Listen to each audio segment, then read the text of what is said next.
Yo, what's up guys? It's IFM here, continuing this series of Smogon World Cup of Pokemon action. And unfortunately I don't have a ton of time today, so you're not going to get any fancy editing. We just got a straight up battle for you. Zorodark versus Lyconik, or SOU. So let's jump straight into it. As you can see, Zorodark's going to lead with the Clefable right there, against Lyconik's Starmie. And Clefable really doesn't worry much about that Starmie at all. It's going to have a couple opportunities, set up some Calm Minds and get some offense out on the board early for Zorodark as he does just that. And Lyconik's going to switch in his Charizard, and it's definitely keying that this is probably a Charizard Y, as it is, because he sent it right into the Clefable. And he's able to get some solid damage off with the Flamethrower, get the burn on the Clefable with that 10% chance, much better chance than Skull's ever going to have. And Clefable uses Calm Mind there, and as you can see, it's an unaware Clefable, so it's not going to take anything from that burn damage. And it's able to get up to +2/+2 and start threatening Lyconik's team, but thankfully for him, he has a Skarmory in the back there, and it's going to be able to do some pretty solid damage to Clefable with an Iron Head, as it does right there. Bops it in the face for 43% damage with that super effective hit, but he does take a Flamethrower from that Clefable, and it's going to survive with the Sturdy. And unfortunately for Zorodark, he doesn't roll that 10% back into Lyconik and get the burn. So Skarmory is going to survive up to 7% after the leftovers recovery, as Zorodark decides to send in his Medicham to start threatening it, and takes an Iron Head to the face from that Skarmory. So now Medicham's sitting at about 62% health, and it's just going to start throwing off some pretty powerful high jump kicks into Lyconik's team, as Lyconik doesn't have a whole lot of things that can effectively deal with Medicham. He's really going to have to just kind of sacrifice the Pokemon. As you can see, it's doing a ridiculous 72% to a defensive Starmie right there. So there's no way to really recover this off. But with the sunlight fading, his Skulls are going to get a little bit more powerful. So as you can see, one more recover. High jump kick hits once again, and Zorodark's rolling that 90% chance repeatedly and avoiding those misses, because that could really screw over his Medicham. And one more recover there from Starmie. Going to be one more high jump kick from that Medicham. Going to take it down to 7% health. And now Lyconik realizes that, the recover game is kind of done for. He's probably just going to go for a little bit of damage here. Sacrifice that Starmie, and get the Scald up on the Medicham. And as you can see, Scald never burns. You should not ban it. It never burns. It'd be an absolute ridiculous move to ban. I don't know why anyone would ever consider it.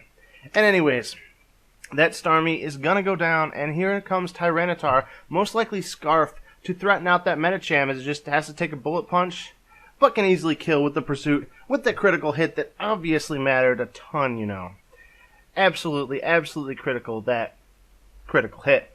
And in comes Garchomp now to threaten out that Tyranitar, because Tyranitar's really got to switch out, being choice locked into Pursuit. But thankfully he does have the double Sand Team and the Hippowdon sitting in the back to really be able to soak up any kind of damage this Garchomp's going to try to put out.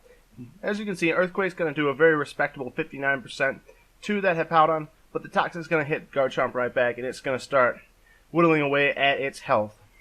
So now, Zorodark really just got to try to make the right attacks here, because Lyconik can do some fancy switching, like he does here with the Skarmory, and try to switch around that Garchomp and get a little bit more toxic damage off, as every turn it's going to start building up and amplifying in intensity, and the Garchomp's going to just start whittling away. So, as he reveals the Dragon Claw here, we see he's not going to be forced to lock himself into an Outrage or anything like that. And Lyconik's now in a kind of tough position, because he doesn't have a whole lot that can deal with his Garchomp extremely well, except for this Scarf Tyranitar. So he's really got to hope he's got an Ice move, which he does with the Ice Punch, was going to KO that Garchomp. He's going to take some significant damage from the Rough Skin and that Rocky Helmet. Going to take him down to 29% health. But you could probably consider that that was most likely going to have an Ice move, because the rest of his team, with Skarmory down, seems really weak to a Sword Dance Garchomp. So definitely need to have that check there and that Choice Scarf Tyranitar. And Clefable's going to take that opportunity to come back in, start setting up some more Calm Minds, but Venusaur's going to be able to threaten it quite easily with a Sludge Bomb and get the super effective damage up on that Fairy type. So instead of, taking that damage, Zorodark's going to switch out to Skarmory.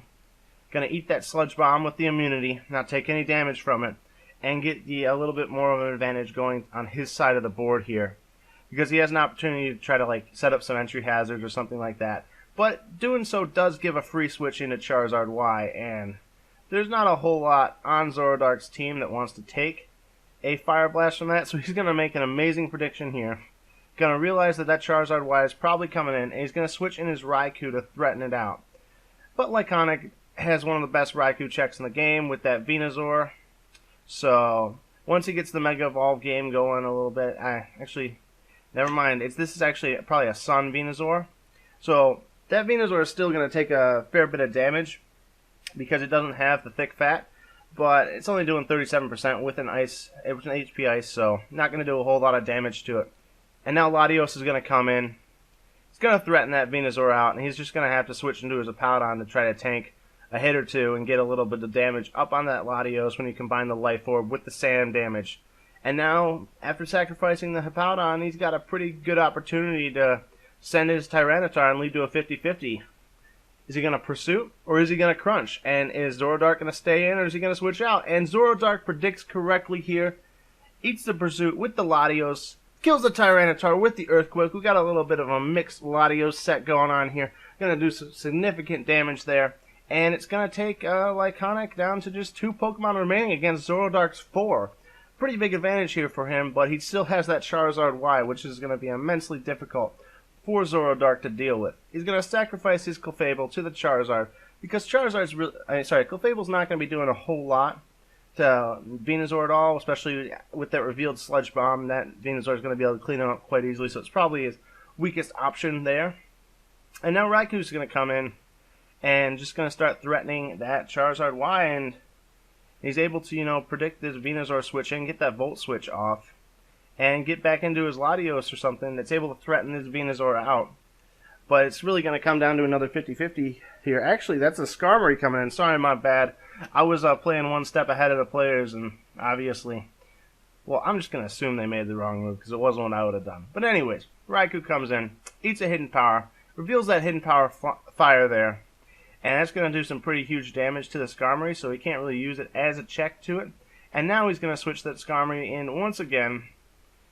Going to eat a Sludge Bomb for free and get a little bit more advantage going on his side. But now this Skarmory is revealed as pretty much useless because you got an HP Fire Venusaur and you got a Charizard Y against it. Like, that's not going to be doing a whole lot.